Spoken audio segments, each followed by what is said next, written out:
So in today's video, we're going to be doing a review of the one and only, and that fragrance I'm speaking about is Maison Kurkdjian Baccarat Rouge 540.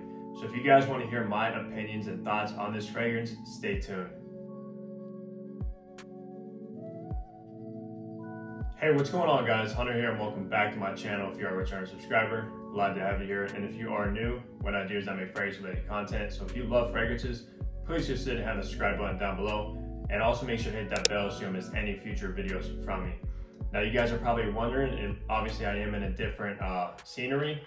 I did just recently move, which is why I haven't really been posting. But as you guys can see behind me, I have two bookshelves now instead of one. I did add an additional one to show off more of my fragrances. So I hope you guys do like the new setup.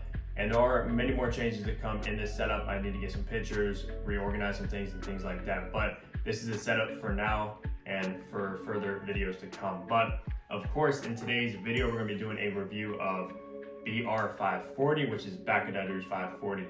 Now, this fragrance here, we're gonna start it off with the packaging and presentation. So just to go over the box that it comes in really quick, it does come in a very, very nice, kind of luxurious looking box. As you can see, a Maison Kurkdjian right there, Baccarat Rouge 540. And this is the eau de parfum concentration. They do also have an extrait de parfum, which comes in a completely red bottle.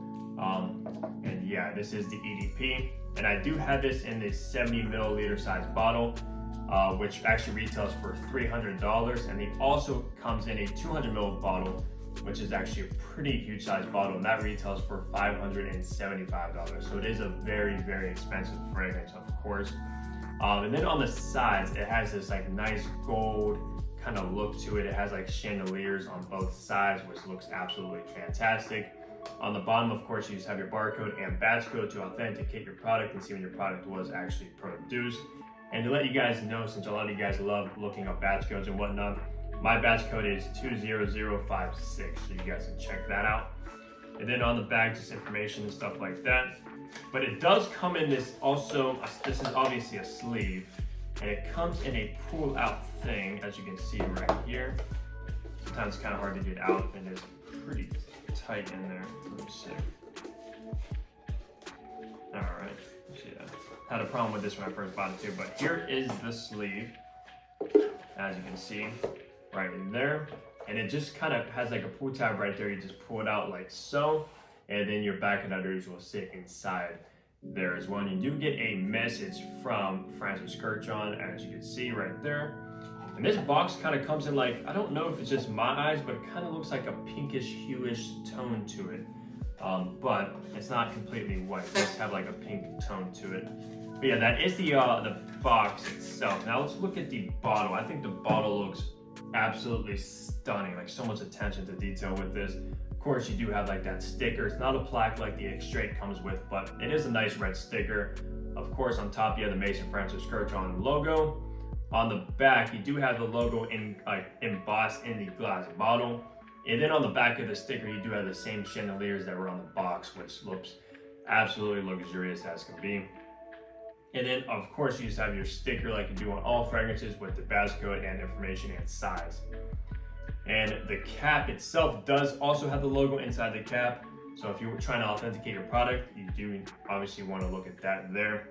And then the atomizer, guys.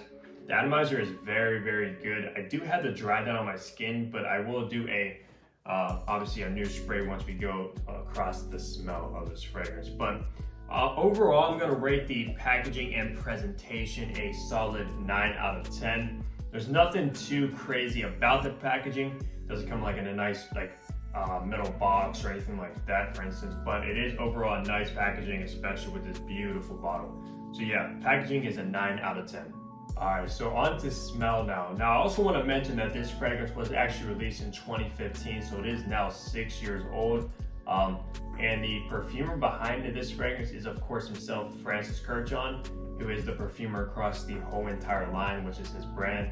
And I absolutely love when brands and perfumers do that. When a perfumer comes out of brand, he is pretty much the perfumer across the whole board, unlike your usual designer fragrance houses and stuff like that. They have like pretty much hundreds of different perfumers that make their fragrances. So it's kind of like the same thing with Roja, how Roja Dove makes all his perfumes for his brand of Roja Parfums.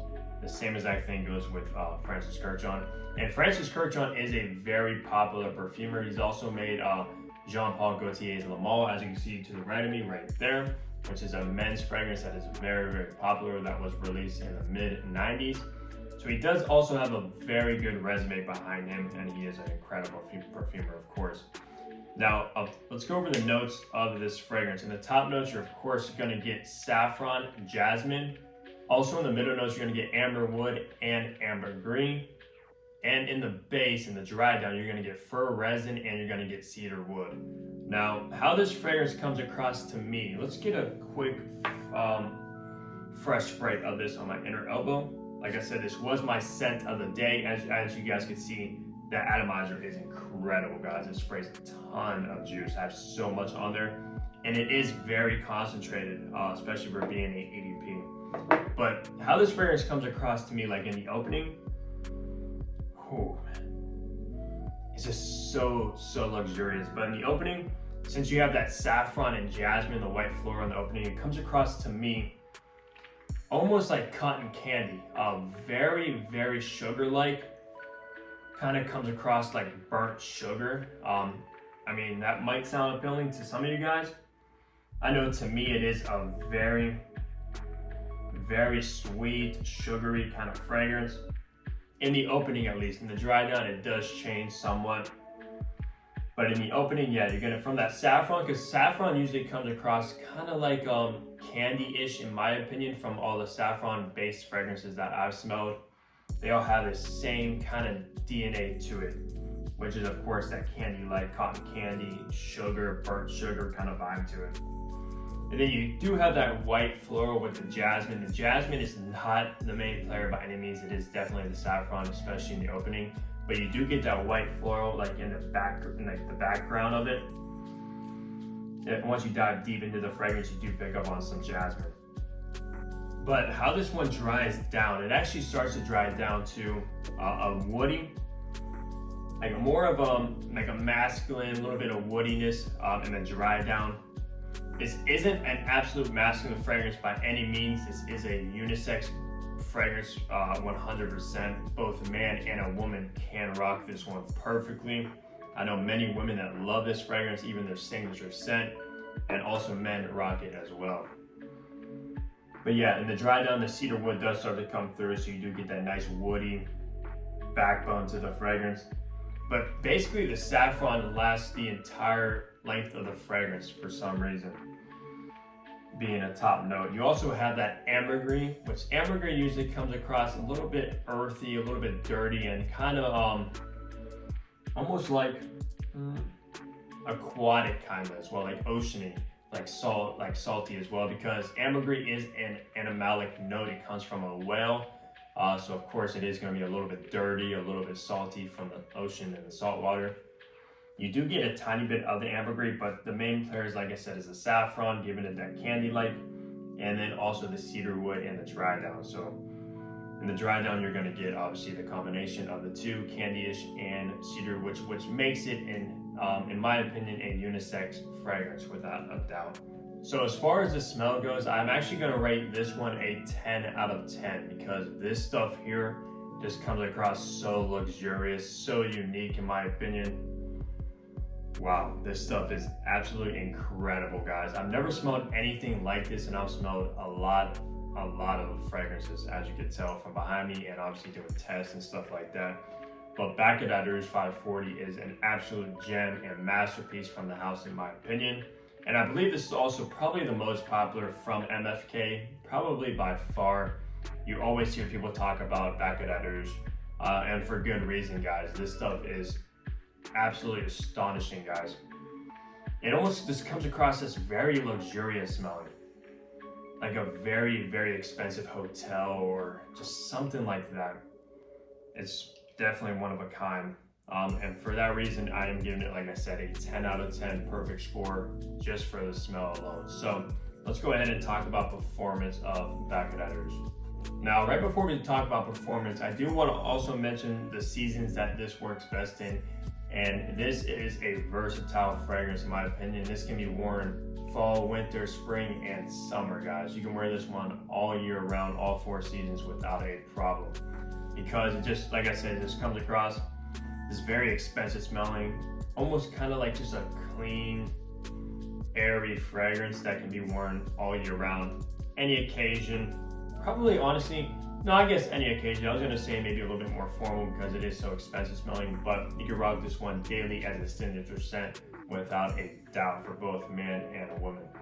But yeah, as far as performance goes, now this is a category this fragrance blew me away in. And I was not expecting it to perform as well as it actually did, because it actually comes across very like translucent, very airy, and yeah, but for some reason, guys, this fragrance is a beast of a performer. This one lasts all day. Like for instance, I work a 10-hour shift, and this fragrance at the end of the shift, I can still pick it up in the air around me, which is incredible in my opinion, for what I do, like testing fragrances and stuff like that. And a lot of fragrances cannot get through a 10-hour shift at work for me, but this one does without a problem. And the weird thing about this fragrance as well is I usually go nose blind to a lot of my fragrances within like an hour or so of applying them. I'll also get like whiffs here and there, but with this fragrance, I just smelled it the entire day basically. I did not even go nose blind to it whatsoever, which is very odd because, like I said, I usually do go nose blind to most of my fragrances that I wear, especially if I'm doing a lot of sprays around my neck, right about, like around my nose area. Yeah, I just go completely nose blind to it. But this one here, it's just so airy, and I can still pick it up through the entire day. So for that reason, I'm gonna give the performance a 10 out of 10 as well. You will not be disappointed by how this one performs. And also to touch on the extrait de parfum is obviously more concentrated than this one, but that one for some reason it does not project as much as this. It does last a tiny bit longer, but the projection, if you're looking for a projection, mostly get the EDP. And that one also adds almond to it. If you like almonds, you might like that one as well. But yeah, performance is a 10 out of 10 for me. So from an overall assessment for a Baccarat Rouge 540, I do love this fragrance, and I'm very glad to have this masterpiece in my collection and in my like daily rotations of fragrances. I love to pull this one out. It always puts a smile on my face when I'm wearing it, and this one does get a lot of compliments as well. It is very, very crowd pleasing. If you're looking for that, definitely get this one. You will not be disappointed. But from an overall assessment, I'm gonna have to rate this one a 9.5 out of 10.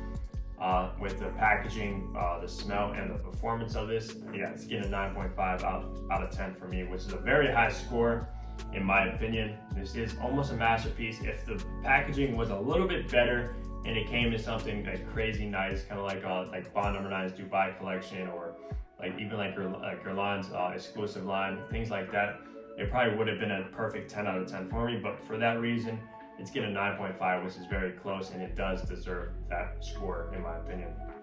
But yeah, let me know down below your thoughts on Baccarat Rouge 540. I'm very curious to hear them. And if you did enjoy the video, please give it a like, subscribe down below for more fragrance videos in the future, and I'll see all you guys in the next fragrance upload. Take care, everybody.